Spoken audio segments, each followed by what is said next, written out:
इस वक्त की बड़ी खबर आपको बता रहे हैं। बिहार एटीएस और एनआईए ने सुबह सुबह एक बड़ी कार्रवाई को अंजाम दिया, जहां पीके गन हाउस समेत 6 जगहों पर छापेमारी की गई। अवैध हथियारों की तस्करी के मामले में ये कार्रवाई की गई है और ये कार्रवाई बड़ी कार्रवाई मानी जा रही है, क्योंकि लगातार अवैध हथियारों का खेप जो है वो पाया जा रहा था बिहार के अंदर, जिसके चलते बड़े आतंकी मॉड्यूल को अंजाम देने की कोशिश की जा रही थी। इस मामले में ज्यादा अपडेट के साथ मेरे साथ जुड़ रहे हैं मेरे सहयोगी हर्ष भारद्वाज जी। सर, सबसे पहले बात करते हैं इस कार्रवाई का कितना असर पड़ा और कहां-कहां पर ये कार्रवाई हुई है। देखिए, मोतिहारी में कल बड़ी खबर सामने आई थी कि कैसे मदरसे में हथियार बरामद किए गए हैं, कुछ कारतूस बरामद किए गए हैं और ये कहा जा रहा था कि उस मदरसे में जितने भी इमाम हैं, जो भी व्यक्ति हैं, उनके जो तार हैं वो दुश्मन देशों के साथ हो सकते हैं और इसी वजह से आज सुबह सुबह बड़ा छापा पड़ा है। आपने सही कहा, बिहार शरीफ हो, नालंदा हो, वहां पर तकरीबन 6 से 7 जगह पर एटीएस ने छापेमार कार्रवाई की है। हालांकि एनआईए भी मौजूद रही है, एनआईए की टीम ने भी छापेमार कार्रवाई की है और पीके गन हाउस में ये छापेमार कार्रवाई की गई है कि आखिर यहाँ पर जो गन हाउस है, कहाँ सप्लाई हुई और आखिर फंडिंग में कहीं दुश्मन देश का हाथ तो नहीं है। और इस मामले को लेकर अगर आप बात करें तो अभी कोई बयान तो सामने नहीं आया है, क्योंकि अभी 4 घंटे हो चुके हैं और 4 घंटे से ये छापा चल ही रहा है बिहार शरीफ नालंदा के अंदर और ये छापेमारी शाम तक जारी रह सकती है।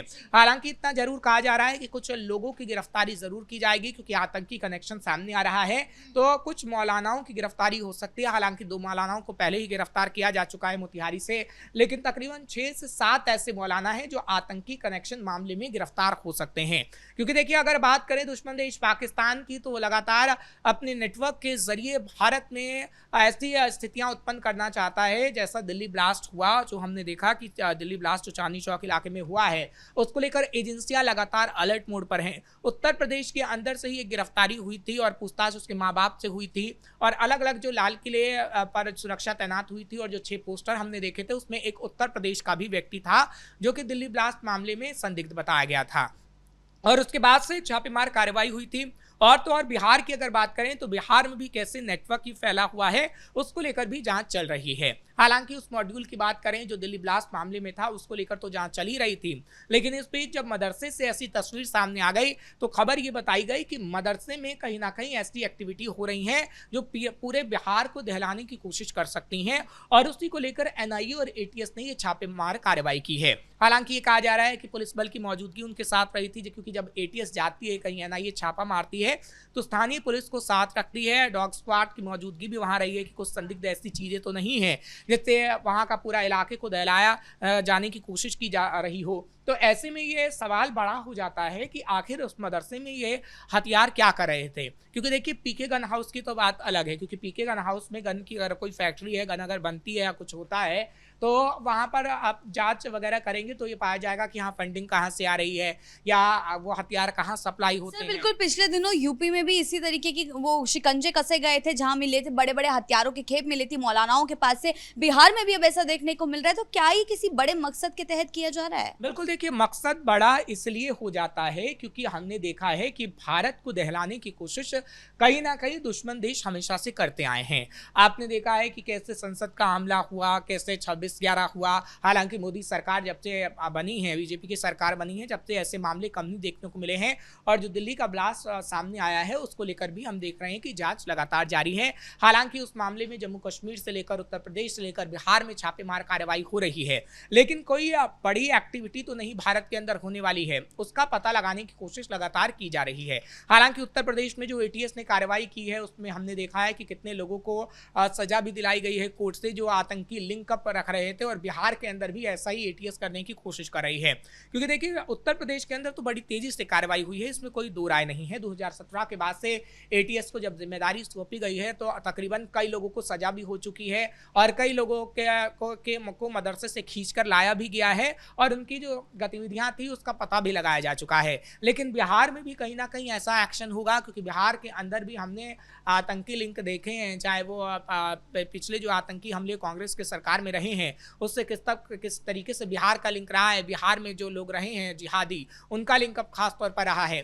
तो अभी वर्तमान समय में कैसा लिंकअप है, इसका पता लगाया जाना बहुत जरूरी है, क्योंकि देखिए, अभी आगे आने वाले समय में 5 राज्यों में इलेक्शन भी हैं और इलेक्शन के मद्देनज़र ये होता है कि इलेक्शन का जो जहाँ पर इलेक्शन होते हैं जिस राज्य में, वहाँ पर फोर्स को तैनात किया जाता है और जो दुश्मन देश होता है वो भीड़ भाड़ वाले इलाके को ही चुनता है, क्योंकि चांदनी चौक का जो इलाका था वह काफ़ी भीड़ भाड़ वाला इलाका था। संसद पर हमला इसलिए हुआ क्योंकि वहाँ पर तमाम नेता मौजूद थे। इससे पहले 26/11 आपने देखा जो हुआ मुंबई हमला, वहाँ पर किस तरीके से लोगों की मौजूदगी थी। तो आतंकी इन्हीं जगहों को टारगेट करते हैं। बिहार की अगर हम बात करें तो बिहार में आप देखते हैं कि जहाँ पर जो सीमांचल का इलाका है, जहाँ पर काफ़ी लोग वहाँ पर मौजूद होते हैं, तो ऐसे इलाके को बिहार में चुना जाता है। और बिहार शरीफ की अगर बात करें जहाँ पर ये छापा मारा जा रहा है, तो बिहार शरीफ का आधे से ज़्यादा जो पूरी बसा हुआ इलाका है वो मुस्लिम एरिया है। हाँ, नालंदा में हम पूरा मुस्लिम एरिया नहीं कह सकते, लेकिन बिहार शरीफ में जब ये छापा मारा जा रहा है तो कहीं ना कहीं कुछ जिहादी ऐसे पकड़े जा सकते हैं, ये बड़ा सवाल है। क्योंकि अभी जो 2 लोग पकड़े गए हैं उनसे कहीं ना कहीं भारी पूछताछ होगी।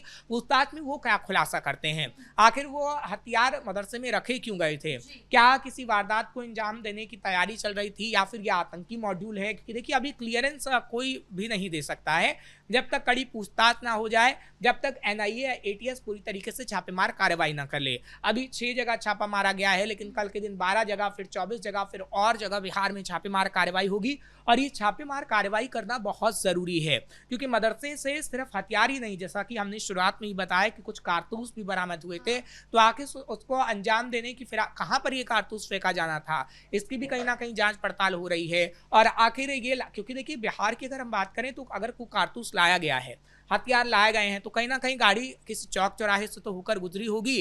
तो क्या वहां पर कुछ चीज़ें एक्टिविटी ऐसी हुई हैं, या इसमें कुछ रसूखदार ऐसे शामिल हैं, ये पता लगाने की कोशिश एटीएस करती है। क्योंकि एटीएस को जब इनपुट मिलता है तो कई आधार पर जांच करती है। सर, छोटी छोटी गतिविधियों से ही बड़े आतंक को फैलाने की कोशिश की जाती है। ऐसे में बिहार सरकार ने जो ये कार्रवाई की है, कितनी जरूरी थी? देखिए, बिहार सरकार की जो ये कार्रवाई हुई है बहुत ज़रूरी थी, क्योंकि हम देख रहे हैं कि बिहार के अंदर मदरसे में किस तरीके से एक्टिवनेस बढ़ रही है उन जिहादियों की जो दंगा फैलाने की कोशिश करना चाहते हैं। आपने पिछले दिनों ही देखा है कि बिहार में जब हिंदू सम्मेलन हुआ था तो कई मौलानाओं ने, हालांकि विपक्षी पार्टी ने भी सवाल उठाए, लेकिन कई मौलानाओं ने ऐसी गतिविधियां करने की कोशिश की ताकि ये हिंदू सम्मेलन बिहार के अंदर नाकाम हो जाए।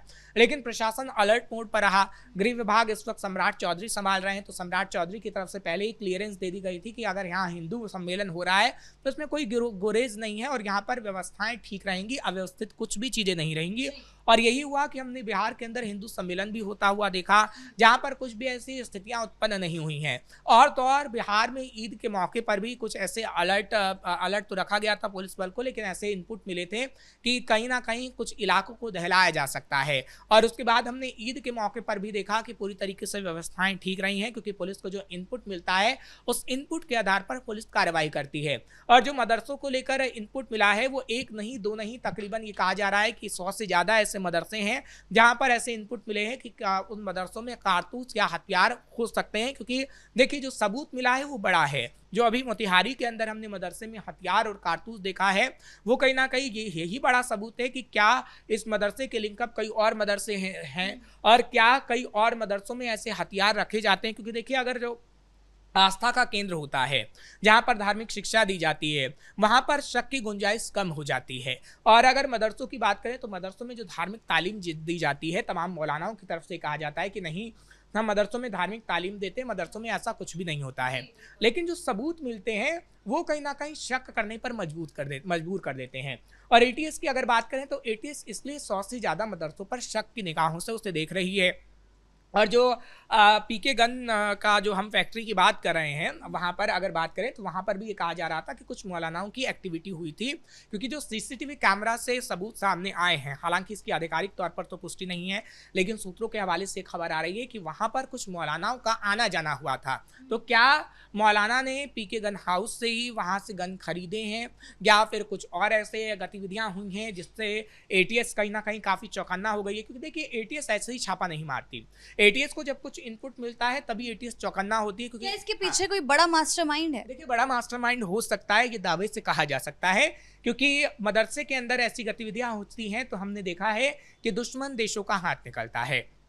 कुछ जो मदरसे होते हैं जो सरकारी मान्यता नहीं होते हैं, उनका आखिर जो फंड आता है वो आखिर किस देश से आ रहा है ये भी पता लगाया जा रहा है। और अगर उस देश से फंडिंग होती है तो उस पैसों का इस्तेमाल आखिर कहाँ किया जा रहा है, क्या गन खरीदने के लिए किया जा रहा है, क्या भारत को दहलाने में किया जा रहा है। तो ऐसे जांच करना बहुत ज़रूरी हो जाता है। और जो योगी सरकार उत्तर प्रदेश में कर रही है वही हम देख रहे हैं कि वही उत्तर प्रदेश से एक एग्जाम्पल लेकर बिहार में भी हो रहा है। जी बहुत बहुत धन्यवाद आपका इन तमाम जानकारियों के लिए। तो कुल मिलाकर बिहार एटीएस और एनआईए ने कई जगहों पर छापेमारी की है, जिससे ये साफ हो गया कि सुरक्षा के मद्देनजर किसी भी तरीके की ढील को बर्दाश्त नहीं किया जाएगा। ब्रेकिंग न्यूज में फिलहाल मेरे साथ इतना ही। कैमरा पर्सन कुणाल के साथ मैं शिवानी रतूड़ी, कैपिटल टीवी बिहार।